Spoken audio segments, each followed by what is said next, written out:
Welkom by Klipkouers Bosoorlog Stories. In vandag se episode, die eerste van 8, kyk ons na die rowwe keringsproses van die spesmagte, waar slegs 6% die paal haal. Saam met Sergeant-Majoor S.W. Fourie en Sergeant-Majoor James Tytge ontdek ons die onvergeetlike stories van moed, leierskap en broederskap wat hierdie elite eenheid gevorm het. Lekker leer en lekker luister. Is hulle reg? Julle moes weggespring. Manne, as julle self kan voorstel, ek wil sê gee so 1 minuut. Ek het 'n voorstel. Ek sal vir James voorstel en James kan my Dis nou daarso, ons hou dit reël. James Tytge, S.W. Fourie, jy moet daai gedeelte doen. Ons het die hele siklus saamgedoen. Ons gaan nou praat oor die siklus, wat behels 'n siklus en baie dankie vir die geleentheid en baie dankie vir julle wat moeite gedoen het om hier te wees en julle gaan vanaand goed hoor wat julle nog nooit voorheen gehoor het nie. James is een van die langsdienende spesmagte operateurs. Nie rekkie nie, spesmagte operateurs. Daai rekkie woord is wat die civies ek sien julle het 'n rekkie wapen ook hier agter. Seker vir die kiddies. James gaan praat van, so hy was van die oud spesmagte en hy het oorgegaan na die nuwe spesmagte toe.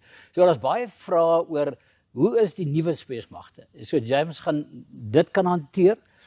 Ek weet nie of dit 'n vraag-antwoord sessie ook is nie. Dis ek neem aan julle gaan nie maar die ouens is welkom om vrae. Ja, ek dink dit is 'n belangrike ding SW. Ek dink ons wil ook aan die einde van die onderhoud dan kan jy 'n paar vrae gooi. So ek dink dit sal vat ons so 10 minute, dit sal baie oulik wees as ja.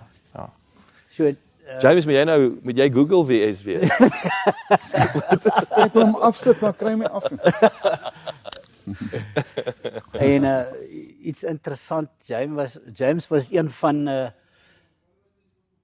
4-5 operateurs wat ons het in die einde van die oorlog baie saam met die Jode gewerk, die Israelies. Ons gaan 'n bietjie daaroor praat en James was een van die gelukkige ouens om stedelike oorlogvoering daar te gaan kry by hulle. En hulle het weer na ons toe gekom en ons gaan vertel wat gebeur het, hoe het hulle die bos beleef en ons beleef. Dis James. Ek het nie veel om te sê van SW nie. Nee, SW, ek en hy het oor die jare groot vriende geword, want ons het saam begin, ek was 'n bietjie voor hom, want ek was eers in die artillerie en ek is bevorder tot 'n korporaal en toe ontmoet ons mekaar in met kering vir die eerste keer. Toe is hy nog 'n troep, want hy het direk in basies nog, sy eerste jaar van diensplig, het hy die spesmagte aansoek gedoen om spesmagte toe te kom. Maar ons het mekaar so ontmoet en ons het heelwat operasies saam gedoen wat baie interessant was. En SW het baie keer dieselfde werk gedoen as wat ek gedoen het. Hy het net na my gekom want ek was so bietjie sy senior, maar net kort daarna het hy ook basismajoor geword toe ek weg is en so het ons mekaar opgevolg totdat hy bedank het na 10 jaar, né? 10 jaar diens. Toe sy uit, maar ons het vriende gebly en daar's 'n boek wat versprei is wat SW geskryf het. Dit word genoem Sierra Whiskey want hy is SW, staan vir Skalk Willem, is ek reg? Jy sien, ek ken hom. So, dit is maar kortliks SW. Hy's 'n oud Suidwester.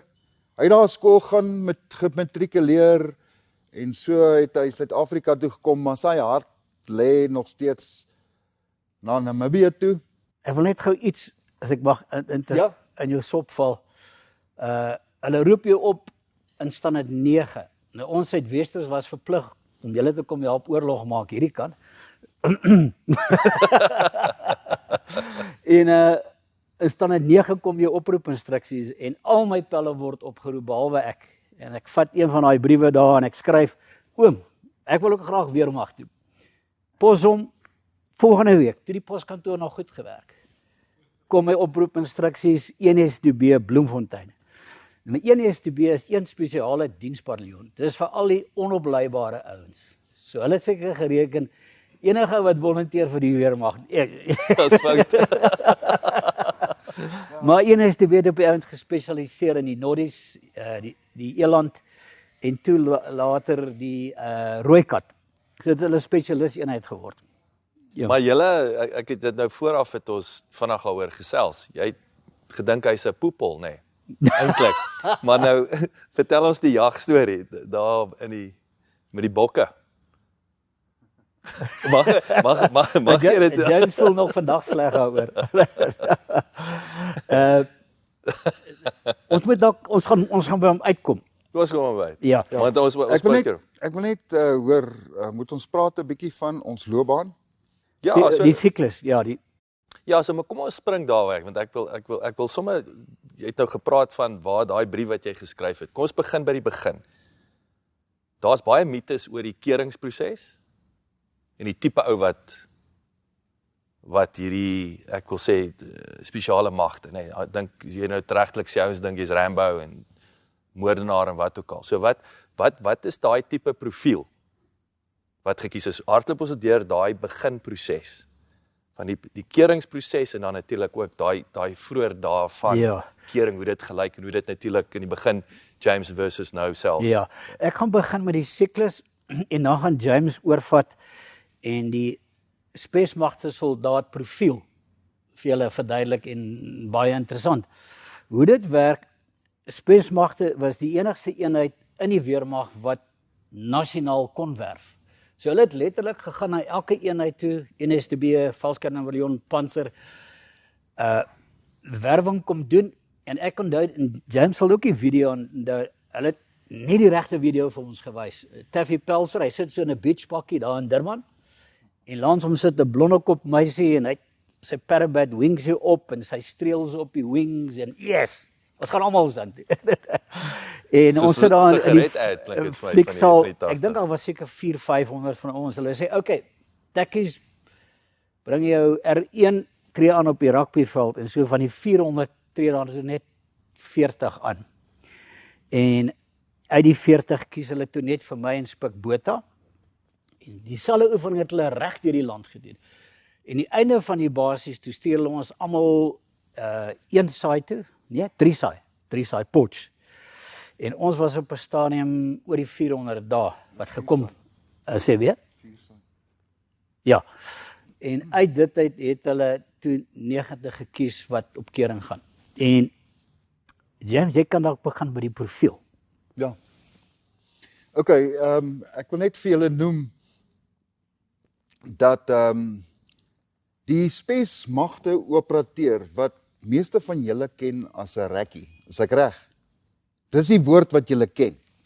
En jy spel dit R-E-C-C-E. Nou waar kom dit vandaan? Nou ek sal julle so 'n bietjie terugvat. En op 1 Oktober 1972 is die eenheid gestig deur Kolonel Breitenbach, wat nou so rukkie terug oorlede is. Hy was die stigterslid en hy het uit die weermag uit mense gaan kies.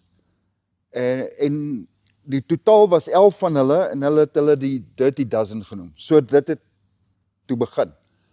En die eenheid is geregistreer as One Reconnaissance Regiment, commando. Een verkenningskommando. Nou hoekom 'n kommando? Kommando, as julle nou terugdink, wat beteken 'n kommando? Dis klein. Dit kan nie 'n regiment of 'n divisie of so iets wees nie. So, daar was min lede. Toe ek in SW kering gedoen het, het ons amper spesmagte verdubbel.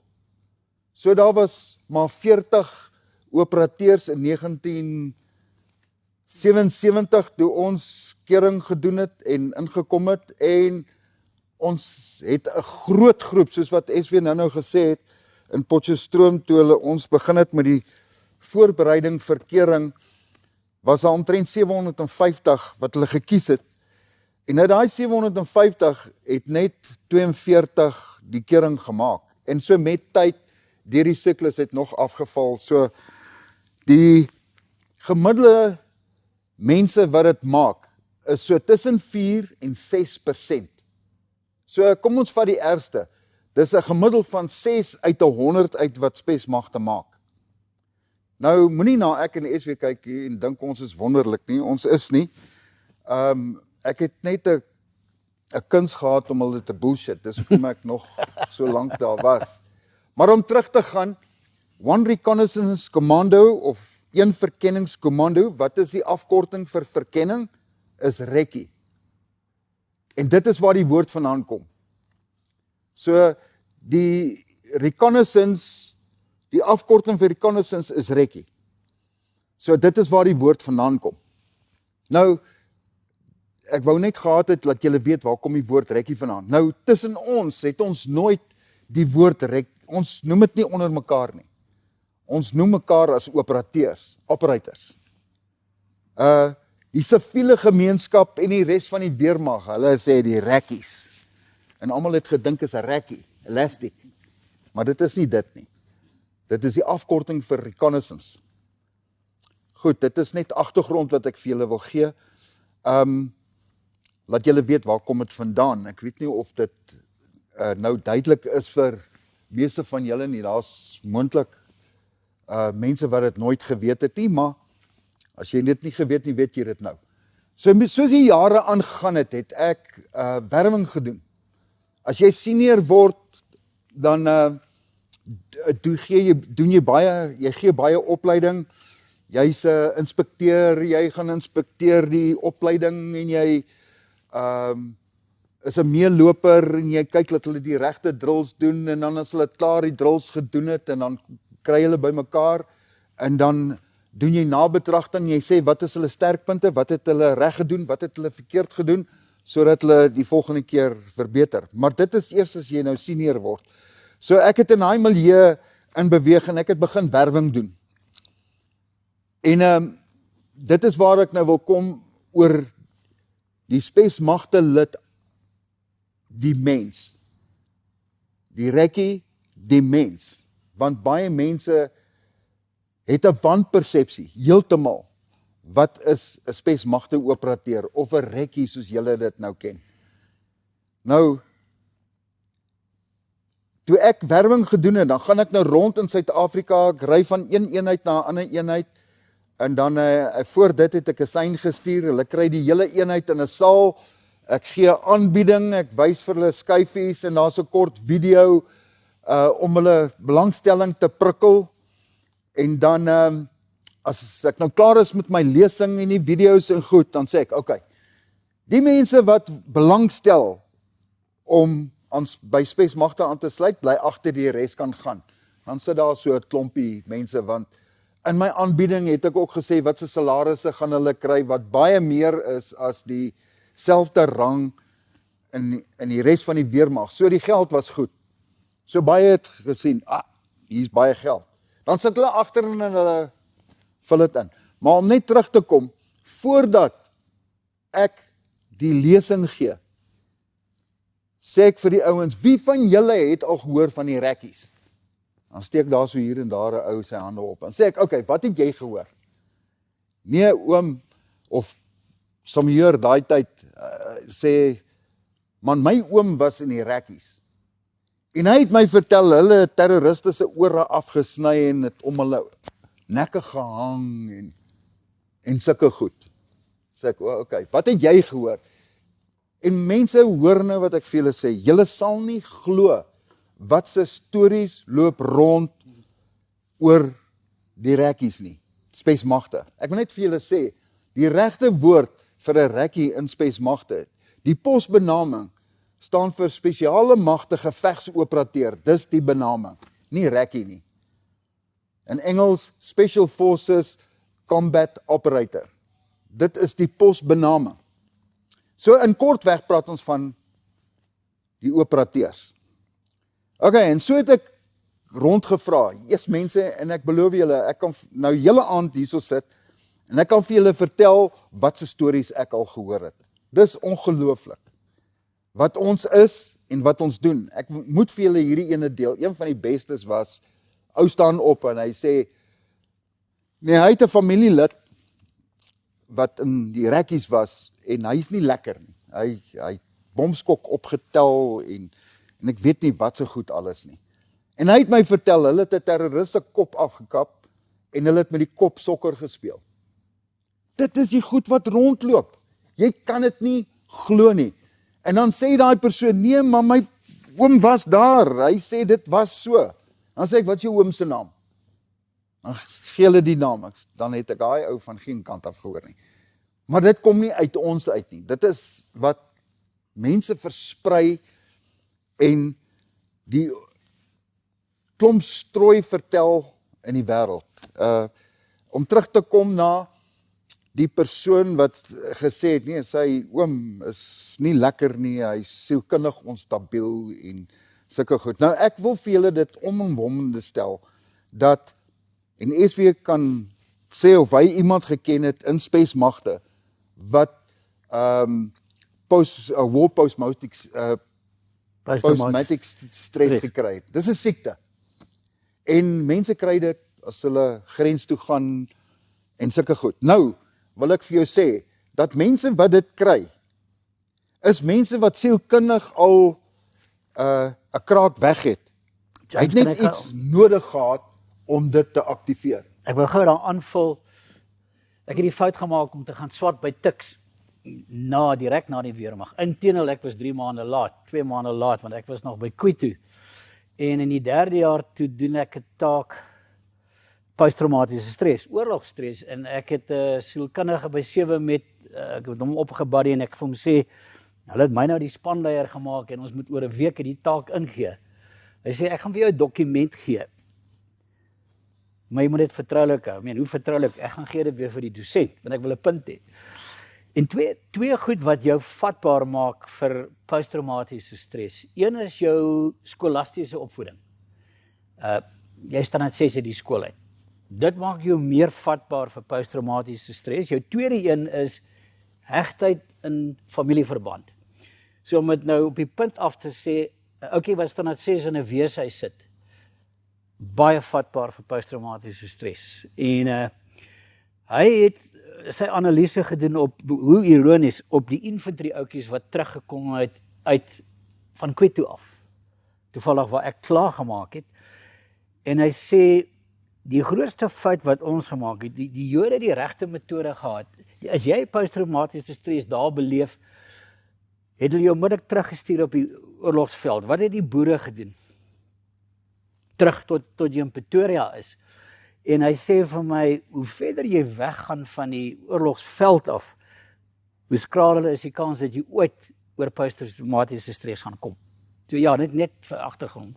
Okay, om terug te kom na daai punt toe, in my hele lewe, en ek meen ek was die langsdienende spesmagte operateur in spesmagte, en ek is baie trots om dit te sê, weet ek nie van een operateur, nie een nie, wat ooit daai posttraumatiese stres gekry het nie, of sielkundig onstabiel geword het nie, of wat moes sielkundige behandeling gekry het na operasie of so iets, en ons het baie oorlog gemaak. Ons het baie weggegaan. Van jou familie af, later is jy getroud en jy gaan weg. En van jou makkers is gewond, van jou makkers is geskiet, is oorlede, het gesneuwel, en jy het daai lijk in die chopper ingelaai, maar ek weet nie van een van my makkers, wat ooit sielkundig onstabiel geraak het nie. Ek weet nie of jy van iemand, ek weet nie. Maar om terug te kom wat ek gesê het, 'n persoon wat war post-traumatic stress kry op die grens, in die bietjie oorlog wat hulle gemaak het, is iemand wat reeds al 'n sielkundige knak weg het. Die weermag het hom net nie ordentlik getoets nie. En al wat hy nodig gehad het, is om dit te trigger op die grens, en dan kry hy dit. Maar spesmagtelede word derentyd getoets, en ons doen baie strenger sielkundige evaluasies en toetse as wat die res van die weermag gedoen het. So, dit word opgetel deur die sielkundiges. Nou oké, om terug te kom, toe ek nou so baie werwing gedoen het, en so met die mense gepraat het, en vir hulle vra, wat weet hulle van spesmagte, dan kom dit uit. Want ek vra altyd die vraag, wie van julle vertel my stories? OK, en dan van die stories wat uitkom is, hulle sien ons, die rekkies, as hierdie oorlogmasjiene. Nou, in hulle prentjie sien hulle hierdie fris, gespierde ou, afgesnyde t-shirt, moue, band om die kop, handgranate, belde, rondes, op hierdie arm is 'n tattoo, I love my mother. Op hierdie arm is getattoo, I hate my father. En dit is die profiel wat hulle sien. En dit is nie so nie. Julle weet van wie praat ek, nee, Rambo. Hulle dink ons is hierdie klomp Rambos wat met pyl en boog oorlog maak en allerhande sulke goed wat heeltemal verkeerd is. Dit is nie so nie. Nou, om terug te kom na die profiel, die mens. As jy na 'n spesmagte ou gaan kyk en jy kan hulle deurtrek. Ons het ouens gekry wat hierdie fris ouens is en ons het een keer 2 ouens gekry wat van Japan af gekom het wat derde dan karate gehad het. Hulle het op hulle pinkies push-ups gedoen. Ons het gedink hierdie ons is by die verkeerde plek. Dit is die ouens wat hulle soek. Daai ouens het dit nooit gemaak nie. Jy vat sy kos weg, jy laat hom stap met swaar uitrusting, dan val hulle uit. Al hierdie groot fris manne. En dan gaan kyk jy na die ouens wat dit maak. Dis ouens wat lyk soos ek en SW man. Die groot ouens en daai fris manne, they ain't gonna make it. Hulle maak dit nie. Nou die kering wat erg was. Erg. Ek praat van daar is nie so kursus in die wêreld nie. Net om vir julle 'n idee te gee. Ek weet nie of julle al gehoor het van James Weekly, daai tydskrif wat uitgekom het oor wapens en tanks en vliegtuie en ken julle die dokument? James Weekly Defence. Ja. Ja. James Weekly Defence. Ja. Nou hulle het reg oor die wêreld gegaan op 'n stadium om na die spesmagte in die wêreld te gaan kyk na hulle kerings. En hulle het na ons toe gekom. En hulle het ons kerings bygewoon. Toe sê hulle ons is mal. Dis inhumane. Dit kan nie gedoen wees nie. Julle is te erg. Maar ons in spesmagte weet wat ons wil hê. Ons weet hoe mense te toets. So ons het ons afgevee aan hierdie James Weekly Defence en die kering aangegaan is wat ons dit duidelik gehad het. Nou om terug te kom na die profiel, die mens. SW is 'n goeie voorbeeld. Ek het van sy vriende begin ontmoet, toe hy nou bedank het en gestudeer het en sulke goed. En ek het van sy vriende wat hy nou mee saamgewerk het, begin leer ken. Ons het so 'n vriendekring gehad. En jare daarna, praat ek met hulle. Nou hulle weet nie waar kom ons vandaan nie. En ek vra vir hulle, hoorie, weet julle waar kom SW vandaan? Nee, wat het hy in die verlede gedoen? Ek sê hy was spesmagte operateur, hy was 'n rekkie. Wat? SW? Nee, dit kan nie wees. Nee, dit kan nie wees. So die mense dink dit heeltemal verkeerd, hoe ons lyk en hoe ons is. En ek kan teruggaan na al my vriende toe. Nou een van die mense wat ek baie keer gebruik as 'n voorbeeld, is Japie Kloppers, hy's nou oorlede. Japie Kloppers was die hoogs gedekoreerde onderoffisier in die weermag. Nou as hy gelewe het en hy kom hierso op en hy kyk vir julle, so 'n klein ouetjie, hy het so 'n baba gesiggie gehad, sal jy nie sê dit was 'n spesmagte operateur nie. Jy sal dit nooit sien. Nou ek gebruik hom altyd as 'n voorbeeld. Ek wil gou iets byvoeg daar. Ek en Kloppie sit daar op die blaf sportparade het ek en hy altyd afgestorm onder dan het ons gaan vis skiet. Toe het hy nou later by die parkeraad aangesluit, so hy moet nou die seelewe beskerm. En hy sê vir my, ek gaan so lank af en hy's in. Daar gaan hy. En ek kom so agter hom aangesweef en ek sien hy dryf sulke goedjies in die water tog. Wat die hel is dit? En ek kom so by kloppies toe, dat hy kreef beet, en hy's besig om die eiers af te haal. In die eerste plek mag jy nie daai kreef uithaal nie. En ek tik hom so op sy skouer, en my hy's amper soos 'n bleshoender daar uitskop. Ja, hy verwag my in die middel van die see, maar anders nie. Maar Ekskuus James, ek wil net vinnig stil staan met daai, ek wil teruggaan voor ons te ver aanbeweeg. Daai 6%, 6 uit die 100. Wat was daai keuringsproses by Voorsight? Waar begin daar ook? Wat het julle deurgegaan waar daai 6% oorbly? En natuurlik waarmee julle nou, wat jy nou oor praat, is daai 6% is die volgende stap. So wil jy hê ons moet praat oor die kering? Ja, ek wil bietjie wat gebeur met hoekom is dit net 6%? En dan spesifiek wil ek juist die vroeë dae van daai keringsproses wat die ouens nou gesê het, julle is mal, hoe dit gelyk, wat was dit op geskoei? Ek weet daar was die Israeli komponent en so aan. Ek praat.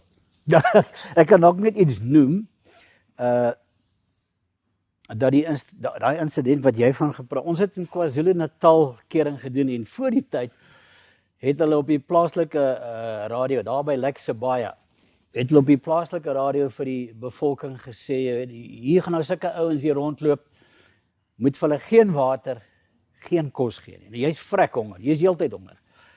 En dit was toe nou ook so, weet, dan bedel ons nou maar hier by die kraal iets water of 'n stukkie brood, hulle weier om enigiets ons te gee. En dit ons nou, die instrukteurs, hulle raak ook maar later verveeld, want hulle stuur ons eendag en sê, loop op hierdie peiling, totdat julle nie meer kan loop nie. Doch, shibbit, dis wyd. Loop ons wragtig, loop ons in die see in. Nou terwyl jy loop, hulle gee vir jou 'n paal, die hout is nog nat, so dis 4 ouens of 6 ouens. Ons het altyd in spanne van 6 tot 8 gewerk, want dis ook hoe jy ontplooi het. So hulle dit reg van die begin af aangebring. En hulle het elke keer 'n ander ou gekies as spanleier. Nou ironies, ons kering was die instrukteurs nie betrokke as jy daai item gedoen het nie. Kom ek sê, loop met 'n paal. Die kering daarna, wat Dr. Wouter Basson, dit was die 72 uur kering, en ironies, was altyd 4 senior operateurs en 4 sielkundiges, maar die ouens wat op kering was, het nooit geweet wie jy is nie. Het soveel klere aan. So hulle kom in en sê jy vir die ou, okay, jy spanleier, is die klipbord, dis wat julle gaan doen. En in daai 72 uur is hulle heeltyd wakker. En hulle doen elke keer iets anders. En ons het die een,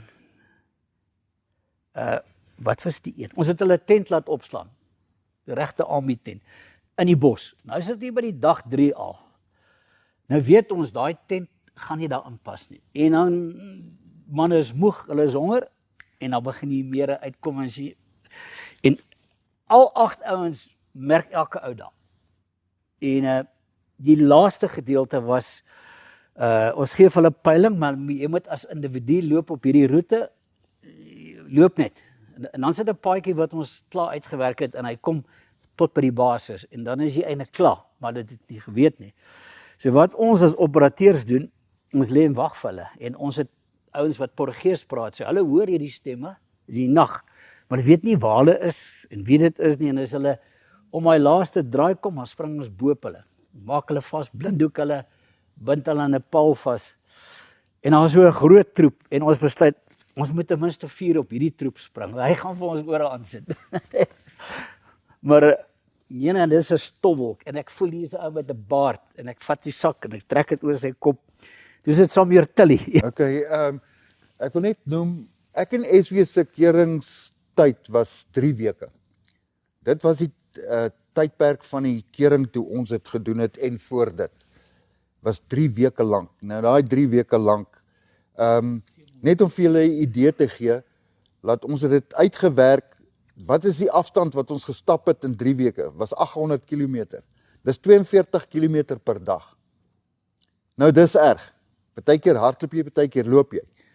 So dit is erg in 3 weke. Toe bring hulle dit af na 10 dae toe. Toe is die kering 10 dae. Okay, toe is die sielkundiges meer betrokke en baie instrukteurs en sulke goed. En toe later toe bring hulle dit af na 4,5 dag. Nou dit is vandag nog 4,5 dag. In daai tydperk kry hy geen kos nie. Hy kry 'n Rat-Pack wat 'n 24 uur rantsoenpak is, daai militêre Rat-Pack. Hy sit dit in sy kit. Tydens daai tydperk kry hy geen slaap nie. Geen. En hy mag nie aan daai Rat-Pack raak nie. As hy aan dit vat en hy eet van daai kos, is hy van die siklus af. Dis 'n sielkundige ding om te weet, ek is honger, maak dit kos. As hy aan daai kos vat, is hy van die kursus af. Alhoewel die 4,5 dag kering wat vandag nog so is, kry hy soveel water as wat hy wil. Die watertank staan so op die paaie wat hulle stap en hy kan homself nat gooi as dit warm is, hy kan soveel water drink as wat hy wil. En tydens daai 4,5 dag kry hy geen slaap nie. Ons maak seker hy slaap nie. Nou, as jy al hierdie faktore bymekaar sit, dan kom jy by die punt uit hoe erg dit kan wees. Nou, hoekom het ons besluit op 4,5 dag? En snaaks genoeg, ek was deel van daai besluitneming toe hulle senior operateurs intrek en vra hoe moet die kering wees, was ek een van hulle wat ingestem het op hierdie 4,5 dag. Ons het gevind, ek en SW se keringskursus, die eerste 3 dae val die mense af. Daarna is hy soos 'n robot, hy gaan maar net aan. So hoekom moet hy vir 3 weke kering doen? Nee, maak dit 4 dae, want daai eerste 3 dae val die meeste af. Daarna val niemand af nie. En dis hoekom hulle dit verander het na 4,5 dag. En soos wat SW genoem het, ons noem dit meelopers, daar's 'n sielkundige en 'n senior operateur wat saam stap met sy klipbord en hy merk 3 operateurs op 'n oefening. Kom ons sê die Eysterkruis. Ek weet nie of julle al gehoor het van die Eysterkruis nie, is 4 sulke lang stawe wat so gelink is aan mekaar en jy weet nie hoe om dit te dra nie want dit is nie styf nie. En dan 'n span van 6, soos wat SW gesê het, ons het hulle is ingedeel in 6e in. En dan moet hulle hierdie ding dra. Nou elke been weeg 20 kg. Daar's 6 mense. Party moet agteruitloop om hom te dra. Dan moet hy dit stap vir 12 km. Nou tydens hierdie hele proses is daar nou 'n operateur en 'n sielkundige en ons merk hulle. Nou waarna kyk ons? Ons kyk na 14 menslikheidsdimensies. Dimensies soos spanwerk, leierskap, deursettingsvermoë, uithou vermoë, aggressiwiteit. Kan nou nie almal onthou nie, maar om lang storie kort te maak, daar's 14. En daarso is die merkvorm en jy sê aggressiwiteit en ek wil stil staan by aggressiwiteit. Jy kry 2 tipes aggressiwiteite. Een is die verkeerde een en die een is die regte een. Nou wat is die verkeerde een? 'n Ou stap deur die bos met sy kit. Hy's moeg, honger en sy kit haak aan 'n tak vas. Jy weet aan 'n haak en steek. Dan ruk hy dit uit en hy gooi sy kit neer en tanana, verkeerde aggressiwiteit. Kry 'n ander ou, hy loop in die bos vas, kit hak vas, hy stap terug, haal dit lekker af, dan gaan hy aan. Nou hoe kies jy nou daai ou se regte aggressiwiteit? Deur die take wat jy vir hom gee.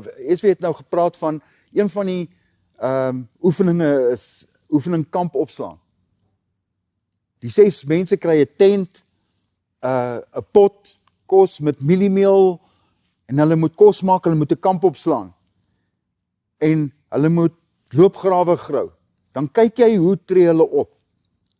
Die persoon wat daai taak positief aanval en jy kan sien, hy gaan aan.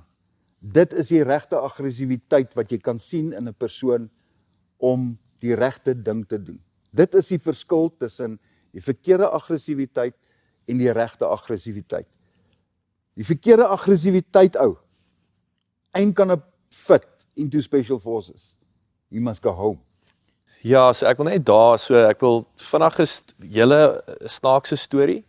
Ek dink aan jou storie toe julle besig was met julle keringsproses. Ek het 'n ander snaakser storie. Okay, maar vertel hom en dan wil ek daai net terugtrek. Baie belangrik, James, jy het nou gepraat van 14 punte. Ek wil hierdie terugtrek na besigheid vandag. Wat beteken leierskap? Ek wil amper sê wat is die mites van leierskap? Strategie. Ja. Ek wou sê kom ons raak terwyl ons nou op hierdie topik is, dan kan ons eindig met die stories en so aan. Interessant. Ons het operasies wat ons noem 'n one night stand. Die operasie is 'n one night stand, maar die inoefening van dit kan tot 3 maande wees. En wat doen jy in daai 3 maande? Eerstens oefen jy die operasie in en dan skuif jy oor wat ons noem noodmaatreëls. Dit is maar basies dieselfde wat jy in 'n besigheid gaan doen. Wat kan als verkeerd gaan in daai besigheid? Wat kan als verkeerd gaan op hierdie operasie? Die radio pak op. Een ou se rugsak het in die vliegtuig agtergebly. Een ou is gewond. Een ou is geskiet. En elkeen van daai goed oefen jy in. En ek dink baie ek hou nooit af vir die ouens wat hulle eie besighede hardloop deesdae. Jy beleef presies dieselfde wat ons in die bos beleef. Jy beleef jy beleef dit arbeidswetgewing. So jy, soos wat ons noodmaatreëls inoefen, moet jy dit in jou maatskappy ook doen. En natuurlik die regte personeel saam met jou. Dit is die primêre faktor van en die mense reg aanwend. Soos by ons, jy kan kies wat jy wil doen. Ek het byvoorbeeld springstof gekies. En onder andere het ek bomopruiming gedoen. Dit was die tweede hoogst betaalde toelaag in die weermag. Toetsvlieg was die hoogste. Hoekom ek het gedoen, weet ek nie. Maar die groot voordeel daarvan, daar is altyd 'n springstof ou in die one night stands. Hy moet daar wees, so ou daar wees. Nou 'n bietjie van die punt af, maar ja, ek weet nie of jy nog iets by werksmilieu wil inskuif nie. Oor leierskap? Ja, hoe sal daai recruitmentproses? Hoe trek ons vandag in terme van regte ouens te kry vir die job? Wat is daai lesse? Is daar want dit voel vir my ook dit is waar ek wil amper sê die HR funksie val 'n bietjie plat met die recruitment of om te weet wat jy nodig het. Kyk, ek het genoem van een van die menslikheidsdimensies is leierskap. Nou, hulle weet nie die studente op 'n kering. Hulle weet nie waarna kyk ons nie. Hulle weet nie van die merkstaat nie. So dan kry jy die persoon wat ek moet noem in 'n span van 6 kry jy ook luitenante, jy kry kapteins wat ook kering doen. Maar hy's nie 'n kaptein nie, hy's 'n nommer. So die troep wat in sy span is, hoef nie na hom te luister nie. Want daar is nie range nie. En dan kry jy tot 'n troep wat begin die leiding neem. Hy sê mense, kom ons kyk na hierdie probleem, want ons gee vir hulle probleme om op te los. Dan staan hy uit. En dan kry jy 'n tik, ou maat. Hy is die leier. Om terug te kom na spesmagte toe. In operasies wat ons doen, jy kry kom ek sê eers, in die weermag kry jy 'n seksiebevelvoerder, jy kry 'n company bevelvoerder en so gaan jy aan en hulle is offisiere. In spesmagte het dit nie so gewerk nie. Dis nie bevelvoerders nie. Dit is spanleiers. Nou 'n spanleier is in beheer van die span.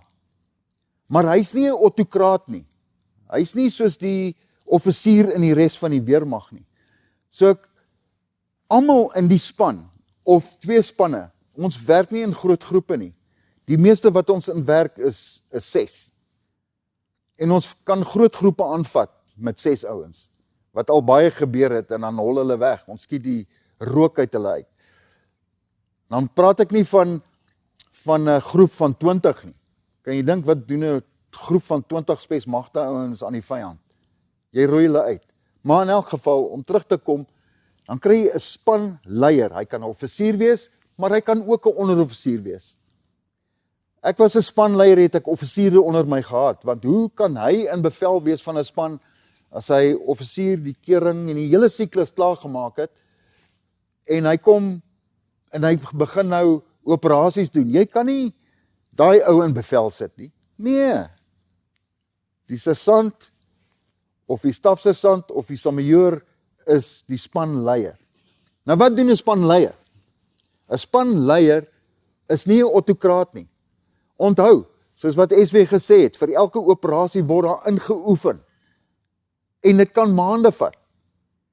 Die een operasie wat ek en SW saam buddies was, ons kan nou daaroor praat, het ons 6 maande voor die tyd begin inoefen vir daai operasie. Ons kan nou op daai operasie, want dit is die beste operasie wat Spesmagte nog ooit gedoen het, en ek dink julle sal daaraan belangstel as julle van daai operasie vertel.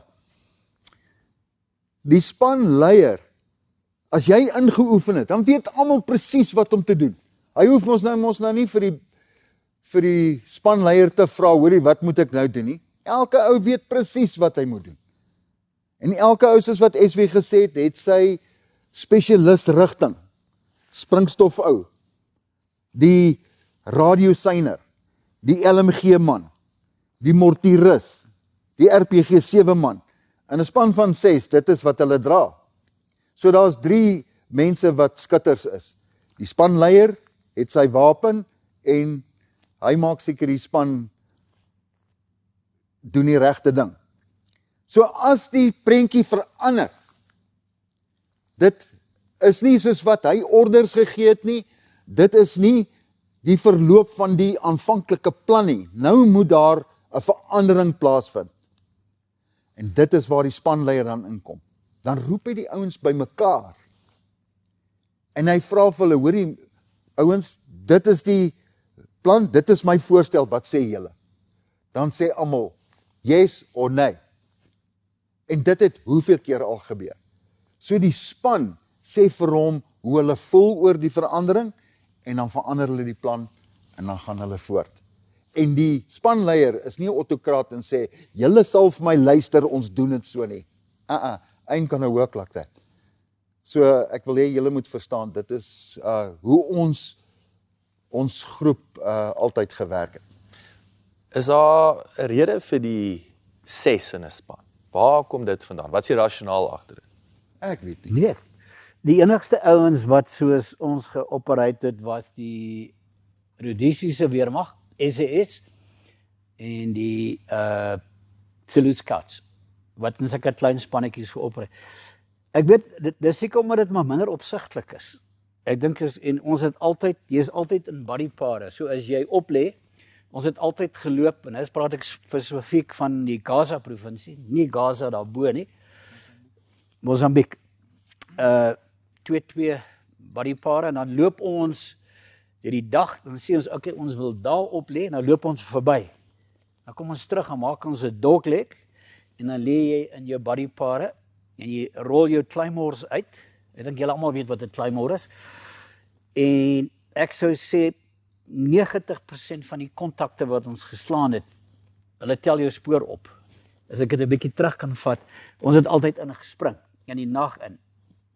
Volgende môre 5 uur lê jy daar en dan hoor jy dit raak, die bos om jou raak lewendig, dan het hulle jou valskerm gekry. Dan kom hulle daar verby met jou valskerm en jou noodvalskerm, dan weet hulle presies hoeveel jy is. Dan stuur hulle so 40, 50 ouens, juist daar om 'n spesifieke taak te gaan doen. Myne te lê, treinspore, te booby trap, ensovoorts. En in daai periode wat jy daar is hulle heeltyd hier op jou gat. En dan klobber hulle jou, en die meeste, dit is waar jou drills en reëls so belangrik is. Ek het eenmiddag gelê en ek het, omdat jy lê stil, jy praat nie, jy rook nie, jy's nie daar besig met 'n blik oopmaker en 'n blik boelie oop te maak nie, jy's stil. En ek hoor ting, ek sê maar, dis metaal, jy's nie veronderstel om metaal in die bos te wees nie. Dit een van hulle loop op ons spoor, hulle is stil, hulle is baie goeie spoorsnyers. En sy loop het in 'n tak gehaak. En ek het vir die ouens gewys, vyand. En 2 minute later, toe stap hulle op ons spoor verby, en toe hulle reg by ons is, dan maak ons altyd met die claymores oop. Hoe lank is 'n kontak? 80 sekondes, dan is dit klaar. Dis nie soos in die movies, jy skiet magasyn op magasyn, jy het net 3 magasyne, 6, jy het 7 magasyne vir 'n maand. So jy kan nie vasstrap en outomaties skiet, jy skiet selektief. pak op, en hardloop jy weg. En dan stuur hulle meer ouens op jou spoor. So dis hoe dit, en ironies, daar was 'n ou by ons, Jock Gou was Brits. So, Hy het van SAS afgekom. ja, hy was SES, hulle was in 'n ander span, so ons twee spanne was seker so 6 kilos uit mekaar uit, en hy skryf toe agterna 'n boek, en hy sê, natuurlik met groot lof gepraat van spesmagte, en hy sê, every day we could hear Kokkie de Tooi, Bernard de Tooi se broer was ons spanleier, I could hear these guys getting in a firefight. Ons letterlik elke dag het ons 'n kontak geslaan. En dis daar wat jy nie kan opspring en weghardloop en jy los jou span agter nie. Jy en ironies in my eerste maand wat ons employ het, ek gaan 'n bietjie van die punt af, maar kan ek maar aangaan? Nee, gaan asseblief. Het ons 3 ouens verloor. Eerste een was Corporal Ganau. En ek kan dit tot vandag toe onthou, 'n boskraai, trumpeted hornbill. Hy het bo in 'n boom gesit en hy het die vyand gesien wat direk op pad was na ons toe en hy het ons gesien. En my heel eerste kontak, ek het opgekyk en ek het hierdie ou gesien en in my brein, ek weet nie seker maar omdat ek 'n Suidwester is, terroris is swart. En hierdie ou was 'n mulatto Portugees en ek en hy het so vir mekaar staan en kyk en ons lyk soos hulle en ons is pikswart gesmeer en ek dink dit het my gat gered en ek kon eers skiet, maar hulle het Corporal Ganau raak geskiet, hy is dood. 2 weke later het hulle weer eens het ons 'n kontak gehad en die mees absurde opdrag van hoofkantoor af, staan op, loop deur die kontakarea en kyk hoeveel het julle doodgeskiet. 6 man span. En ek het Lance Kokkie uit vir ons gewys, staan op, ons het om die boom geloop en toe hy die eerste tree gee, toe skiet 'n gewonde ou hom hierdeur. Boem, daar val hy. En ons, dit was redelik vroeg in die oggend, hulle het vir ons gesê, sorry, ons kan nie inkom nie. Julle moet escape in die wijk met die lijk. Nou daai tyd het ons nie die fancy toerusting gehad nie. 4 ouens dra lijk. En dan het ons oor 2 ouens wat nog kan rondkyk en ons beskerm. En die volgende môre toe het hulle eers Kokkie se lijk kom haal. Ja, en dit is maar net so vinnig. Wat het in jou kop aangegaan as jy jou pels se lijk dra? Of is dit net jy wil oorleef? Ironies, ek het altyd gehoor iemand blaas sy laaste asem uit en ek het dit daar beleef en Kokkie het reg hier by my geval en ek het letterlik gehoor hoe blaas hy sy laaste asem uit. En hy was 'n uitstekende soldaat. Julle ken almal Wynand de Tooi wat later gevang was. Dit was sy broer. En vir my daai stadium seker een van die skerpste spanleiers. Briljant, ja. En jy gaan aan. Hulle gee nie nog, hulle vervang nie die ou wat dood. Ons was later van die 6-man span was ons net 4 oor. So 2 ons was dood.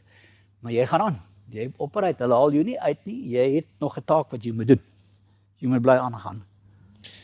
James het gesê daai tel ons 'n bietjie van hierdie operasie wat jy sê is een van die beste, ja. Ja, die operasie se naam was Operasie Amazon. Nou, dit is 'n baie interessante operasie. Ons het in Durban begin inoefen, maar nie die spanleiers van 3 groepe wat die operasie gedoen het, net hulle het geweet, hulle het die orders gekry en geweet wat ons gaan doen.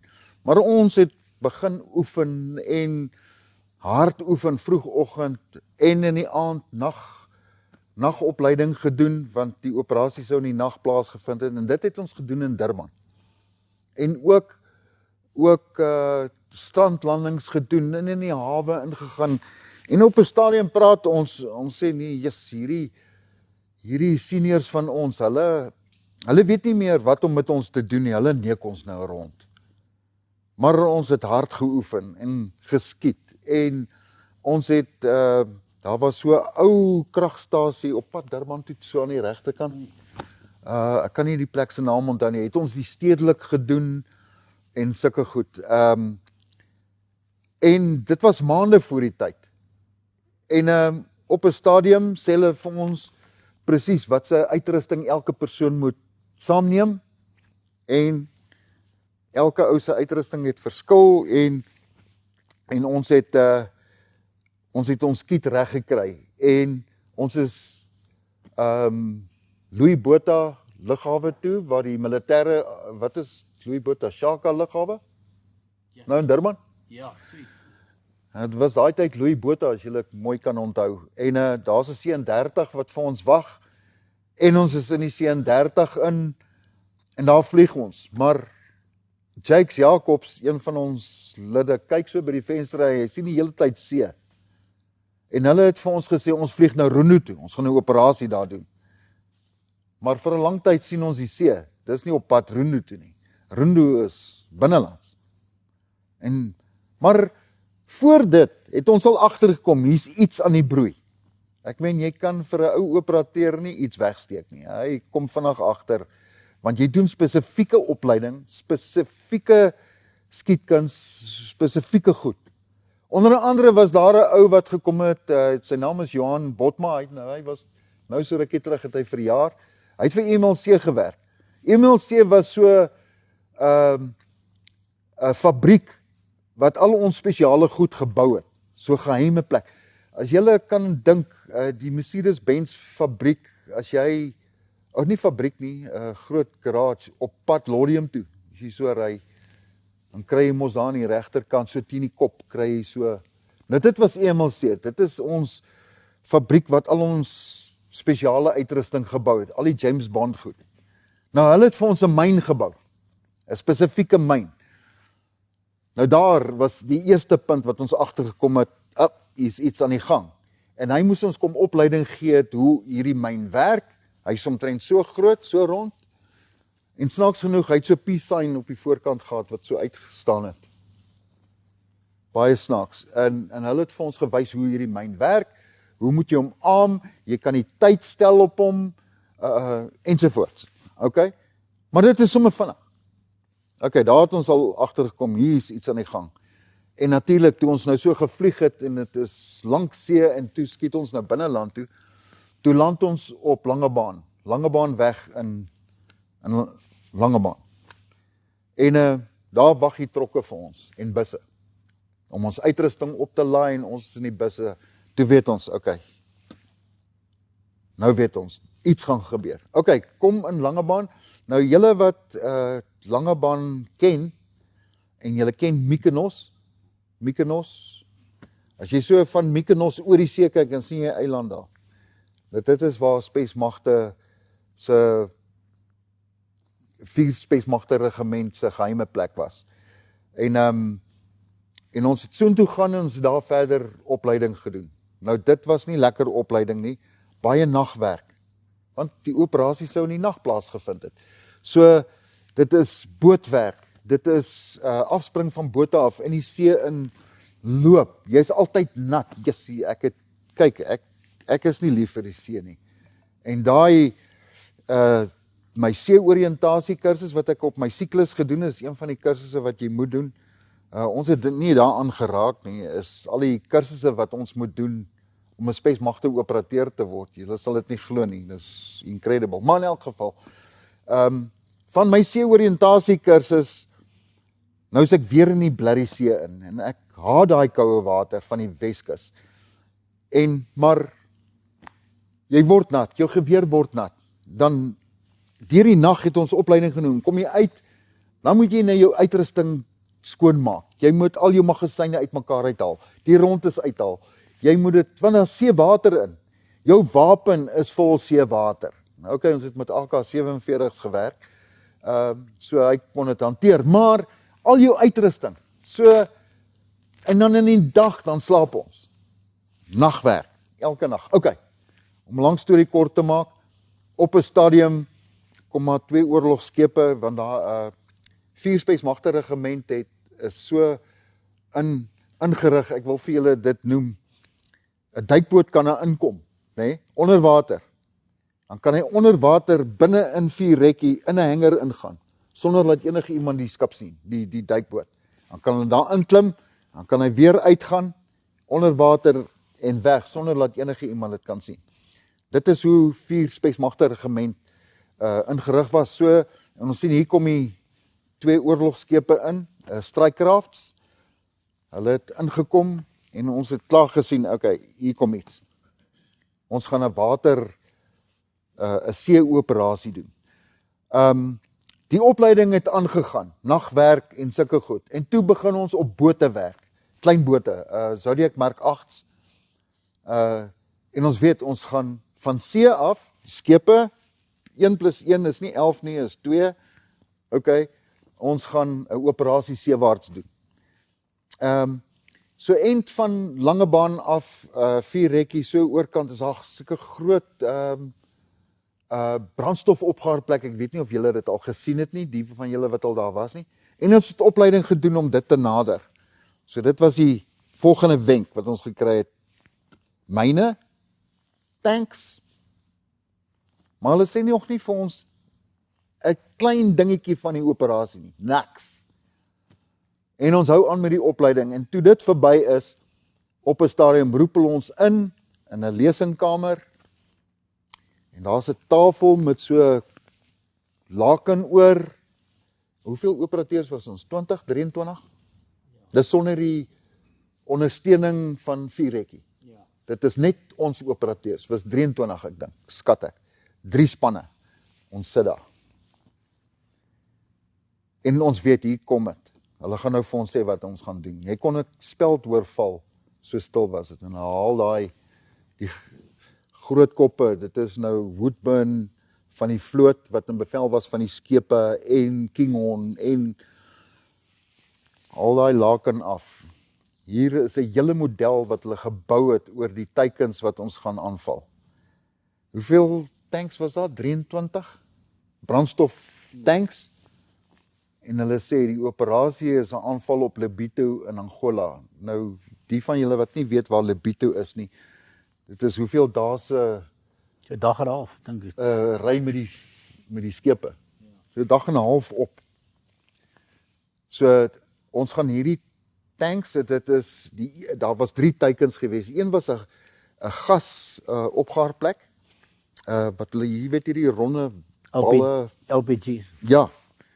En die ander teiken was 'n sementfabriek, en dan ons teiken wat ek en SW, want ons was makkers op daai operasie. Ek wil net vir julle noem, hy het 21 geword op daai dag. Dit was sy verjaarsdag, 21. En ek het 2 bottels champagne Ingesmokkel. Jy kan nou nie drank insmokkel. Hy het 2 bottels. Ons het foto's daarvan waar ons nog pikswart met die Black is Beautiful en ons klere, en dan maak ons die bottels oop en ons drink hierdie champagne. Okay, maar dit was later. Mense toe wat die vlootmannetjies toe, en ek groet hulle, en ek gaan na die brug toe. Klim op na die brug toe. Julle weet wat is die brug? Dis waar die skip beheer word. Die coxswain is daar. Coxswain is 'n drywer van 'n skip. En die oxhouer is daar, die tweede in bevel van die skip, en wat die skip ran, en die bevelvoerder is daar, die kaptein van die skip. En ek staan daar agter en ek kyk nou hoe hanteer hulle hierdie skip. En die kaptein vra vir my, hoorie, wil jy bietjie die stuur vat? Ek sê ja, kan seker nie moeilik wees nie. En ek vat die Dis toe ons van die beddens begin afval af. Nee, wag, dit kom. en die coxswain sê vir my, nou die kompas, nee, ek het nog nooit so kompas in my lewe gesien, so drom. Dis 'n drom tipe kompas. Hy draai so in die ronde. En hy sê vir my, ek moet die skip hou op hierdie pyle. Wat kan nou so moeilik wees? Ek sê, ou rekkie. Hier ry ek hierdie skip. Die ander skip is ver weg, want vir misleiding ry hulle nie vinnig nie, die skip is nie vol throttle nie, en sodat as hulle dit optel op radar, dan lyk dit soos 'n vissersboot. En die ander skip is ver weg. Ek sien hom nie eers nie. Okay, hier's ek in beheer van hierdie skip. En op 'n stadium loop die coxswain, hy loop, die oxhou loop, was nie lank hier loop die kaptein, en ek is stokstil alleen met daai skip. En ek stuur hierdie skip. Nou moet julle een ding in julle kop kry. Ek stuur hierdie skip met 'n vol opgeleide spesmagte groep agterin. Kanonne is reg vir oorlog. Dis missiele op die skip. En ons is op pad na 'n delikate operasie en ek bestuur daai skip. Kan julle dink hoe het ek gevoel? Ek is in beheer. Maar nou is ek alleen op hierdie skip en hierdie drommagasyn en die see het begin rof word en hierdie drom hardloop. En dan stuur ek worry nie wat voor ek hou hierdie kompas dop. Ek wil hierdie skip op lyn hou. Maar hy's so sensitief, as jy bietjie stuur, dan gaan jy oor, dan hardloop daai blerrie kompas. Dan stuur jy terug. Dan hardloop daai kompas. Dan is jy van lyn af. Ja. En nou kan jy dink, wat ek nou eintlik doen is, ek rol hierdie skip van links na regs. Vra vir ons wat daar agter gelê. En ons gaan aan. En op 'n stadium, seker 'n halfuur, kom almal weer terug en hulle vat oor en hulle check op die kompas en hulle kyk en hulle gaan op hulle GPS'e en sulke goed. Sê nee, jy's net 35 grade van lyn af, van rigting af. Maar dis nie 'n probleem nie, want ons moet misleiding ry. Ek wil eers byvoeg Toe gaan ek, ja, ek dink ons begin uit tyd uit hardloop. Hoe kom jy van daai Strikekraft? Strikekraft is die Israeliese oorlogsvaartuig. Hy is gebou vir die Mediterranean, nie vir ons tipe water nie. So is 'n kotskoets. En ek wat dit is. So uur voor jy gaan afklim, dan sê hulle dark and ship. Dan sit hulle so groen lig aan en dan in elke lyk druk hulle soos 'n deksel. Dan maak hulle hom heeltemal donker binne. Dan sê hulle vir okay, dis nou tyd om af te gaan. Later het 4VR bietjie geupgrade. Ons het nie meer Zodiacs gebruik nie, ons het skiebote gebruik. Dan gaan hulle agteraf, nou kom hulle lance die Strikekraft. Dan moet jy nou time, dis pikdonker. As jy Strikekraft daarbo en dan kom die boot op. So ergens in between moet jy spring. As jy misspring is jy weg.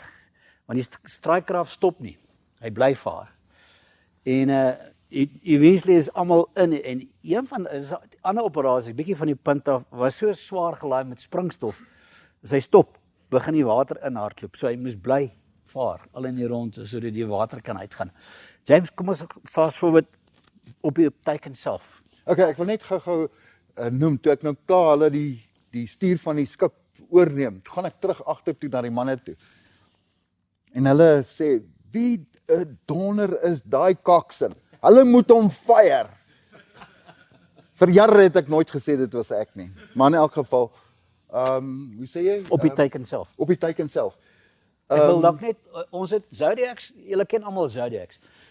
En nou gaan ons in Lobito hawe in, so hele end weg hoor ons 'n movie se party, die manne party daar in 'n woonstelblok. En ons kyk so en ons sien hier loop voëls op die water. Ja, dis weird. Snaakse voëls wat hulle in Angola het. Boep, volgende week staan ons 'n sandbank. En jy daar uitklim, jy stot hier. Jy sien, dis hoekom ons moes nat word. Alles is nat.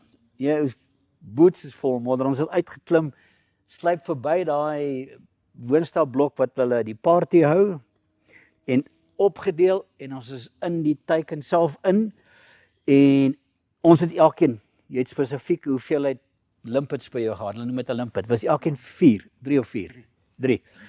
En hoe hulle geweet het hoeveel limpets is geplant, jy gee vir die span na jy die veiligheidspennetjie terug. Ons het dit getrek. Ekskuus James, ek fast forward 'n bietjie want ek sien hy sê vir my speed it up. En ons het uitgegaan uit die hawe uit en ons het 'n bietjie geloiter en toe ons op pad is dan die Strikekraft toe gaan die eerste limpet af. En wat gebeur toe daar? Daar gebeur 'n klomp goed. James, sommige van nog op wat als gebeur toe daar? Yes. Kyk, ons het nie ligte nie, maar toe ons, ek wil dit noem, toe ek uit die skip uitkom, ons is nou reg om te gaan, sien ons Lobito. Dis ligte.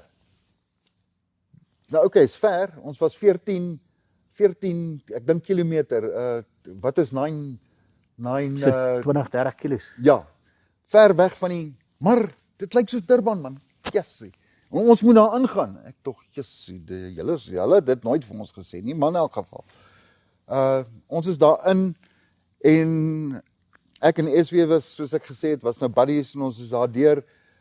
Ons moes een keer ons plan verander het, want as gevolg van daai sandbank en daar was wagte op die hawe, daar's van daai wagte wat met knaldempers uitgehaal is, en ons is daarin. En een van die take was, ons moes hierdie teiken vernietig. Nou dis baie tanks, dis 23 sulke massiewe brandstoftanks. Is 'n groot brandstof. Daai Lobito het die hele suidelike Angola voorsien van brandstof. Nou julle kan vir julleself dink, hoekom moes ons daai teiken slaan, sodat die res van die suidelike Angola het nie brandstof vir hulle tanks en al hulle goed nie. So dit is die hoofdoel. Maar in elk geval, ek en SW is daarin, ons doen ons gedeelte. Nou, die model wat hulle gebou het, was ongelooflik gebou. Toe ek op daai teiken kom, toe voel dit vir my asof ek al daar was. Ek en SW het presies geweet waartoe om te gaan, want ons skei. Ek moet noem, toe ons ingaan met die vier Zodiacs, 3 gaan na verskillende teikens toe, en 1 is die bevelsboot. Hy kyk na die ander bote, want hulle kom terug van die kante af en hulle steek weg. En ek wil vir julle hier iets noem. Binne in die hawe was daar 'n wrak, 'n skeepswrak, asof God daai ding daar geplaas het vir ons. En dit is waar ons skepe, ons bote versteek het. Aan ons regterkant was Russiese skepe, wat daar groot, hoog, hulle kon ons sien, dis verlig. En ons gaan met die bote in na die teikens toe.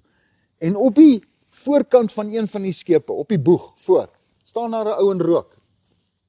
Hy kon ons sien, ons gaan nie onder verby. Hy kon ons duidelik gesien het. Maar hy het seker gedink het moet so wees. En een van die noodmaatreëls is, as ons nie die teikens kan vernietig nie, moet ons pad oop veg en daai teikens daai myne gaan plaas en ons pad oop veg terug. Nou dit is die tweede opsie, maar daai teiken moet vernietig word. Die 3 teikens moet vernietig word.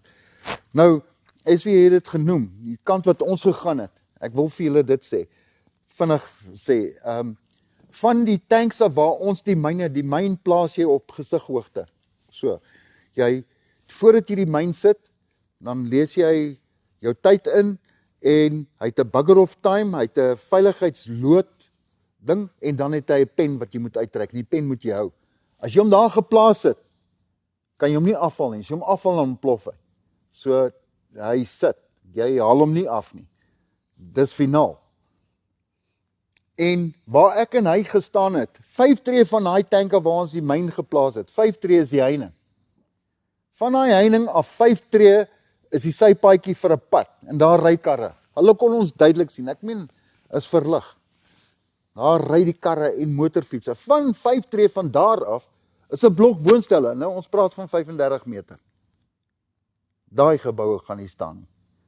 En hulle hou 'n party op die blerrie balkon. En ek wil vir hulle sê, hey, foef, gaan weg. Maar ek kan nie vir hulle skree nie. So ons is opgedeel in verskillende spanne, elke ou het geweet waar om sy tank, om sy myne te plaas, en ons is terug op die skepe, bote, en ons terug na die bote toe. Nou, soos jy nou uitry, jy sien nie die strikekraft nie, die groot oorlogskepe nie, want op 'n stadium het hulle bymekaar gekom. Onthou ek het gesê, toe ek die stange gevat, ek sien nie die ander skapie, maar op 'n stadium het hulle bymekaar gekom. Jy sien hulle nie. Nou daai aand was bewolk, maar ons het dit nie geweet nie. En ons kyk op ons horlosies, enige tyd gaan die eerste myn loop. En hy loop, en ek dink dit was die gas een. Die gas. Dit lyk soos 'n atoombom. Daai groot ontploffing, en dit gaan so deur die wolke. Nou ek skat die wolke was seker 1000, 2000 voet hoog. Daai bolvuur gaan reg deur. En toe daai eerste een loop, toe lyk dit soos daglig, as gevolg van die wolke en hierdie massiewe vuur, toe lyk dit soos daglig. En ons kan die oorlogskepe sien, so end weg. Toe loop die tweede een, toe loop die derde een. Mense, wat 'n gesig. Julle kan nie glo hoe lyk dit nie. En toe loop al daai teikens. Die cherry op die Weg. koek is ons het ook 'n Russiese skip gesink. Want daai vlamme het in die hawe ingehardloop. So daai skip het ook in die brand geslaan. Al die ouens in die tronk het doodgebrand. Ongelukkig van hulle was Unita. Ons ouens wat saam met ons beklei het, daai woonstelblok het gegroet, die hele woonstelblok. En ons het al die tanks vernietig. En treine En ons het treine ook. en voertuie, groot skade. Baie. Ek wil hier gou iets noem as dit een van die laaste punte is. Baie van ons operasies was maklik. Hierdie ene was baie maklik. Nou hoekom sê ek so? Ek meen, ek kan enige een van julle vat. Ek kan vir jou wys hoe werk die myn. Dit gaan my 10 minute vat om jou te wys hoe werk die myn. Jy kan op 'n boot klim, jy bestuur hom nie. Jy kan op 'n skip klim, jy bestuur hom nie. Jy kan afklim en hulle vat jou en jy vat die myn en jy gaan plant hom en jy kom terug. Nou hoekom moet dit nou so top opgeleide spesmagte ou wees wat dit doen? Dit kan mos 'n infanteris wees of dis nie waaroor dit gaan. As iets verkeerd loop, dit is waarvoor ons opgelei is.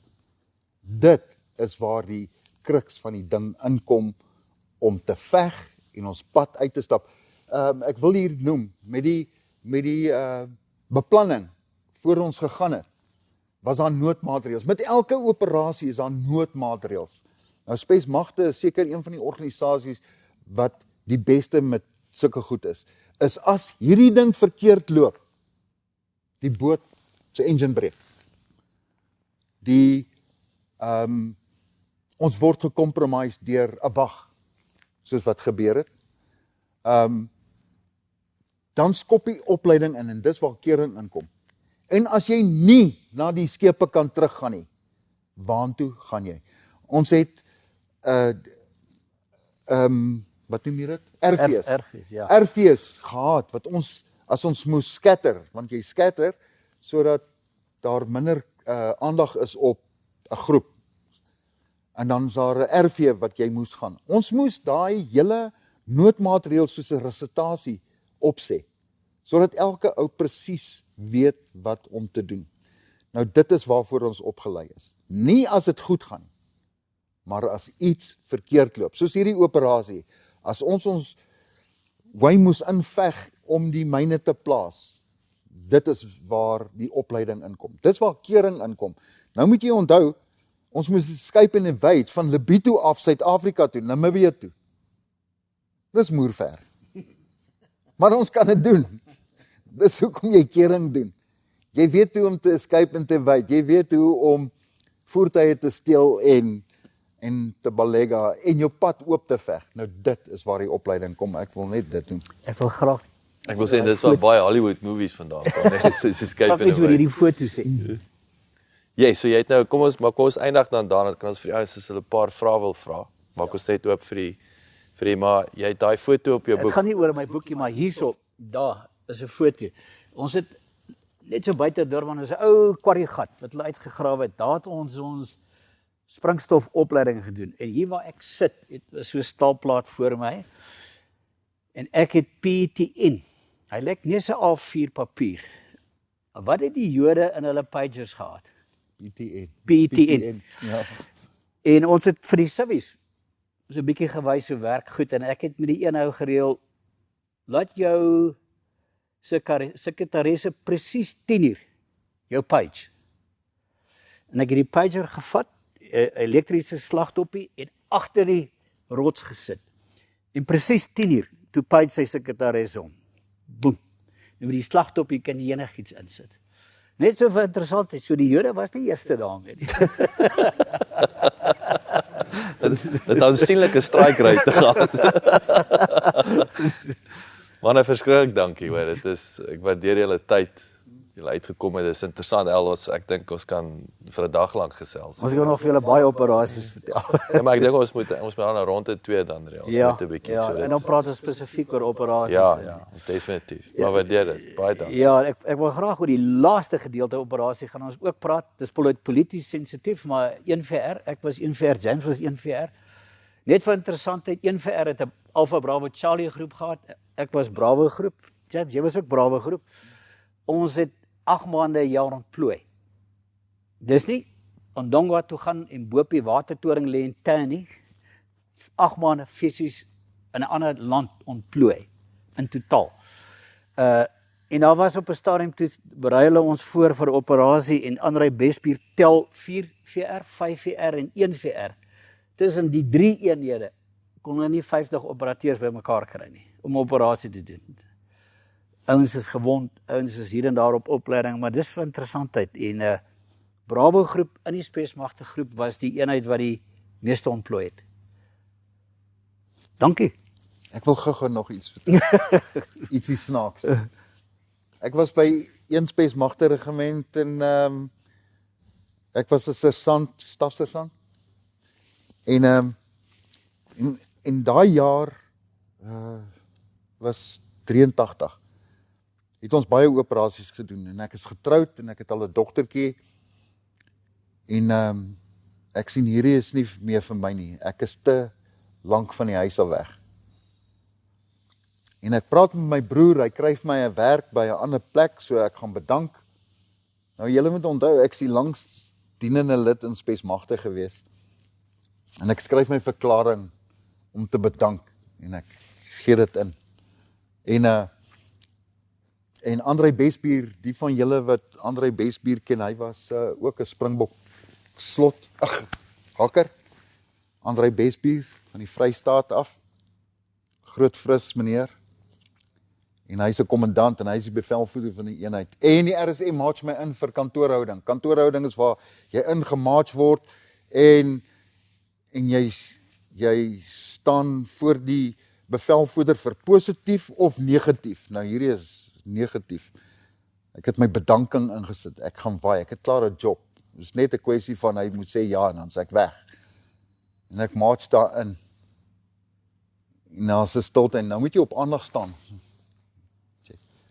En Andrei Bespier vat hierdie papier. Hy sê: "Wat se kak is die?" En ek is nog windgat. Ek sê vir hom: "Kommandant, jy kan ons lees." Hy sê: "RSM, maak hierdie bloody sersant uit. Ek wil hom nie weer sien nie." Ja, gat ek. En hy skeer daai ding hier voor my op. Daai verklaring. Okay, daar is my bedanking in sy moer in. Die volgende dag weer roep hy my. Maak jy my weer in. Hy sê: "Ek het vir jou 'n proposisie, sersant." Nou praat hy mooi met my. Hy sê: "Jy gaan Fort Doppies toe, jy moet die basis vir my daar gaan run. En dan sê van operasie, jou familie is daar vir 'n tydperk. Jy gaan daai breek nodig hê." Ek sê vir hom: "Skerp." En toe bedank ek nooit nie. Toe later doen ek weer operasies en dis maar net 'n interessante. Hy het jou vir 'n sakker gevang. Ek klink vir my, hy het jou vir 'n sakker gevang.